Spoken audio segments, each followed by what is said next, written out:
On June 23, 2018, a group of boys from the Wild Boars Club in Thailand, a junior football team aged between 11 and 16, were playing. They were accompanied by their coach and assistant coach. The training session went as usual, and everything seemed fine.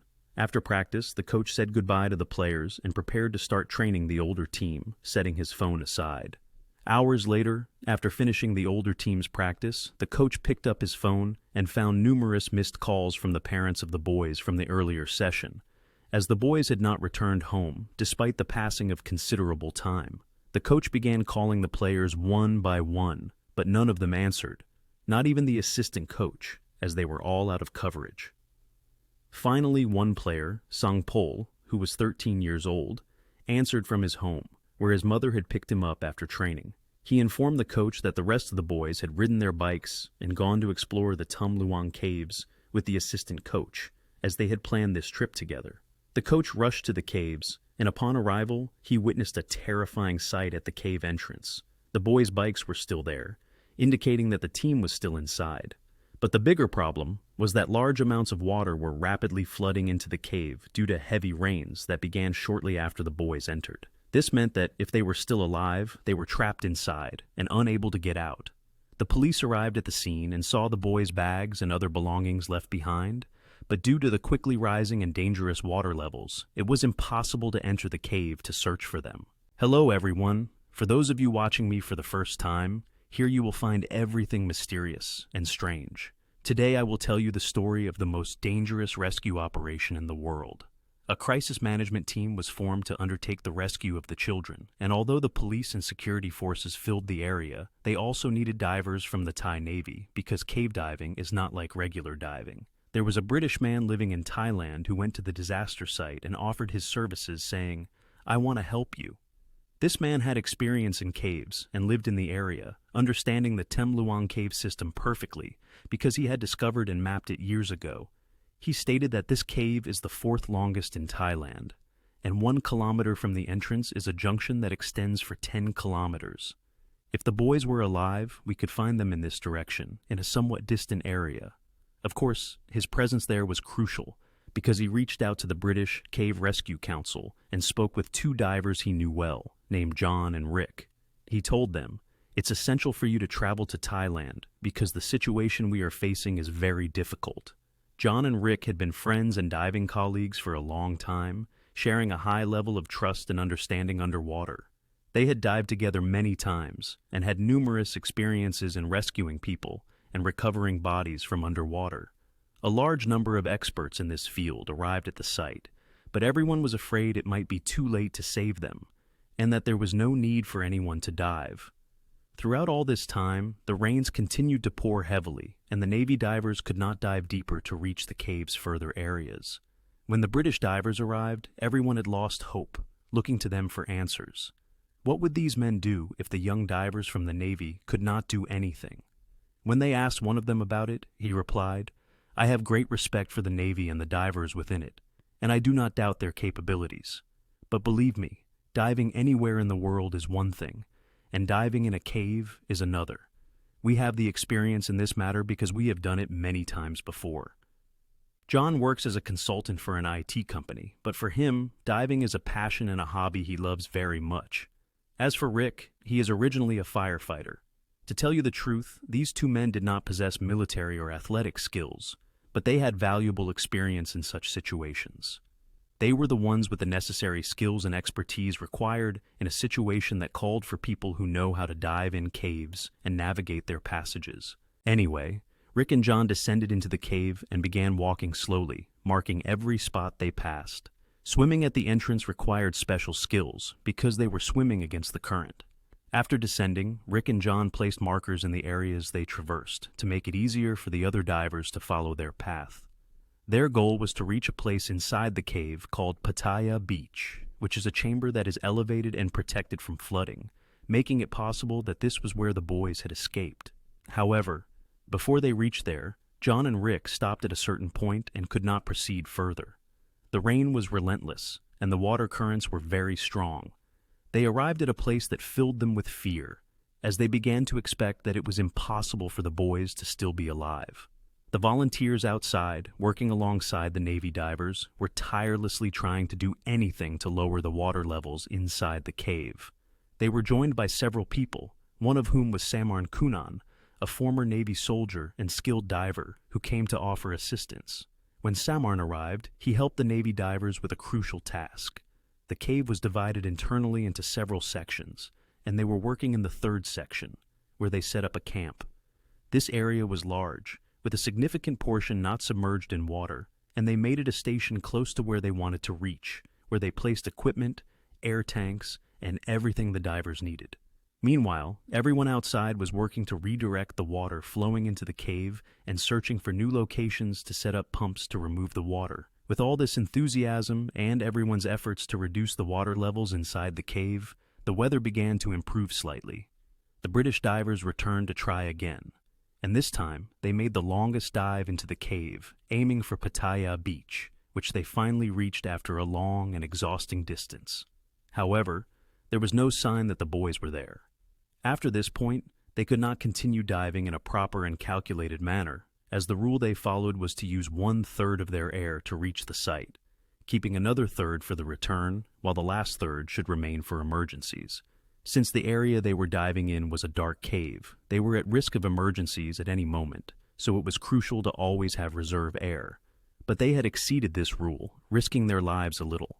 But they decided not to give up and continued to advance to a further point, leaving guiding lines behind them all the way. They pressed on until they had covered twice the distance they initially intended to reach Pattaya Beach. They reached a spot where they surfaced, and at that moment, they saw a light.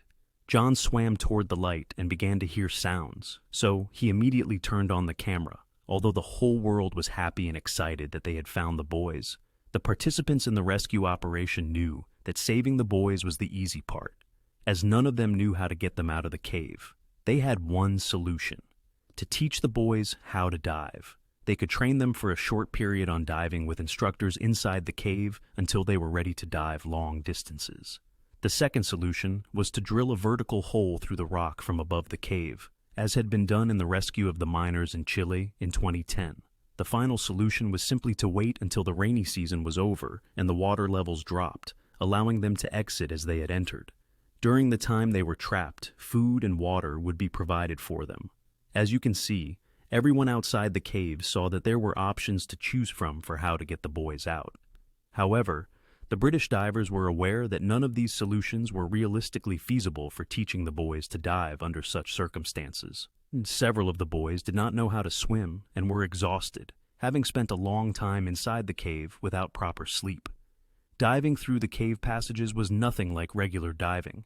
At any moment, if you found yourself in a narrow spot, you could suffer a panic attack, which could lead to death. Drilling a vertical hole from above the cave was also unrealistic, as the Chilean miners' operation took 7 weeks to extract them. The situation in this cave was far worse. The distance they would have to drill exceeded 1 kilometer, with rocks that were very difficult, if not impossible, to penetrate. Furthermore, it was challenging to accurately locate the boys from above and drill directly above them. The last solution was also doomed to failure because the oxygen level in the chamber had already reached a dangerous level, and they could not remain there for long. And this was still the beginning of the rainy season, which would continue until November. This meant that the team would have to wait there for 4 months, with the rain continuing to fall and the water levels rising during that period, potentially causing the water level to reach the point they were at. The rescuers had no solutions, and suddenly, sad news broke that shattered everyone's spirits. Samar Kunan, the retired Navy soldier who volunteered to rescue the boys, had died. This was a significant loss for this person, and a reminder of how dangerous the operation they were undertaking was, with no realistic idea of how to save the children. Suddenly, a crazy idea was proposed. What if they sedated the boys and then transported them while they were unconscious? He contacted an old acquaintance, Dr. Richard Harris, an anesthesiologist from Australia with over 30 years of experience in cave diving. Harris was clear from the start and told him he was against the idea of sedating the boys, considering it very dangerous with slim chances of survival. However, he said, "I'm going to Thailand," as he traveled to him because he was convinced of the idea, but scared of its dangers, while also realizing that there was no other way. To accomplish this, a full team of the best cave divers in the world was formed, and they all traveled to Thailand. The plan was for the boys to wear diving suits and be given sedative doses, which would put them in a state of complete unconsciousness. After that, they would put special breathing masks on them and tie the boys' hands behind their backs so they wouldn't swing and obstruct movement. The boys would also be tethered to the divers so they wouldn't get lost along the way. In this way, the boys' lives were literally in the hands of the divers. In areas near the boys where the water level was low, they managed to cross those spots on foot, and then the boys were carried on stretchers to the second stage of diving. Of course, the sedative dose given to the boys was not sufficient for the entire journey, and the divers had to return during the trip to give each boy a new dose. For this reason, they were equipped with syringes that each diver took with them before moving. It's unimaginable how they managed to keep their nerves calm in such circumstances. Imagine being in a situation like this with a child and needing to give them an injection along the way.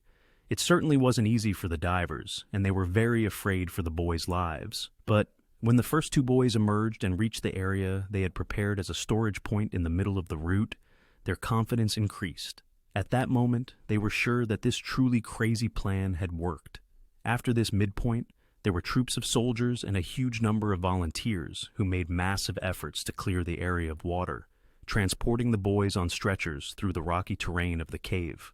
On the first day, 4 boys were successfully rescued, and the next day, 4 more were rescued. On the third and final day, the plan was to rescue the remaining 4 and assist the coach. But even though everything was going well, something unexpected happened with the last boy, who was the youngest. The special mask they used for everyone, which, as mentioned, was essential, was not suitable for his face. They tried to secure it in every way possible, but it kept slipping off. At that moment, the divers had to try a smaller mask designed for children, which had been brought as a backup, hoping they wouldn't need it. But even this mask was not suitable and continued to slip off. The divers had no choice but to try to secure it tightly and tie it firmly, which was an adventure. This rescue operation was difficult right up to the last moment, and everything they feared came true. But in the end, everything concluded successfully, and all the boys and the coach were rescued. This success was not anticipated by anyone, neither the people nor the boys' families, or even the divers. Although this success brought great joy to everyone, nothing comes without a price. One of the Navy personnel contracted a blood infection during the rescue operation. His name was Beirut Pakbara, a young naval officer, and he continued to suffer from health issues after the rescue operation, sadly passing away a year later. Thus, Beirut and another sailor sacrificed their lives to save those boys. That brings us to the end of today's segment. If you're a fan of mysteries and stories like this, be sure to subscribe to the channel. Until next time.